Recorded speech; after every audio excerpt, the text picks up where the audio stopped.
Barangay Hinebra Justin Brownlee mga bro, papalitan daw muna at Coach Yeng Guiao tiwala kay Thompson.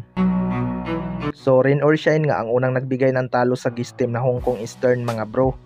Expected nga ng lahat na Barangay Hinebra ang unang tatalo sa team na to, pero pinakita nga ng rain or shine na kaya din nila.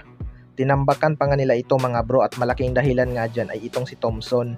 Hindi nga si Scotty mga bro, kundi ang kanilang import na si Dion Thompson. Malaki nga ang tiwala ni Coach Yeng Guiao na ito na ang makakatulong sa kanila upang makabalik ng finals mga bro. Magkasing edad nga lang sila ni Justin Brownlee, kaya umaasa nga si Coach Yeng Guiao na kaya na nilang talunin ang Barangay Hinebra ngayong conference dahil ang Hong Kong Eastern nga daw ay hindi nakapalag sa kanila.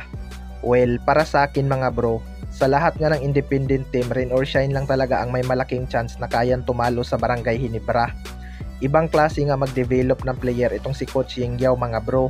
Kahit walang superstar na maituturing ang kanyang kupunan kumpara sa Barangay Hinebra, muntik pa nga silang makaabot ng finals last conference, tapos hindi pa scorer ang kanilang import nun. Ngayon nga ay nakakuha sila ng halimaw na import pagdating sa opinsa. Inaasahan nga na ito na ang magpapahirap kay Justin Brownlee ngayong conference. Malakas din naman talaga itong si Dion Thompson mga bro, at nagkampiyon na sa iba't ibang liga. Sa kabilang banda naman mga bro, Barangay Hinebra Justin Brownlee papalitan daw muna.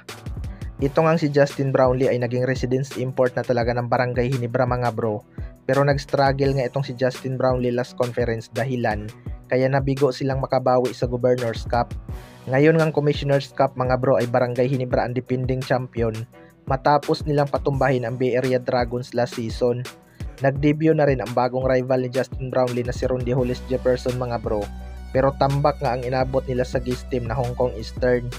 Marami ngang nagsasabi na palitan daw muna itong si Justin Brownlee ngayong conference dahil hindi daw nito kakayanin ang ibang import gaya ni Cameron Clark at Dion Thompson.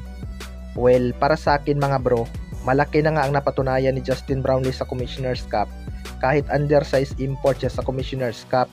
Kaya malabo na sigurong palitan pa si Justin Brownlee ngayong conference dahil malapit na nga ang kanilang unang laban. Mas mahihirapan lang ang Barangay Hinebra in terms of chemistry kapag nagpalit sila ng bagong import. Maliban na lang siguro kung may mabigat na dahilan, 'di ba? Malaki pa rin nga ang tiwala ni Coach Tim Con kay Justin Brownlee mga bro despite na nag-struggle ito last conference. Kaya asahan natin nagigiling makabawi itong si Justin Brownlee at gusto niya ngang depensahan ang kanilang Commissioner's Cup title. Kaya abangan na lang natin ang kanilang magiging unang laban. Kayo mga bro, ano masasabi nyo tungkol dito?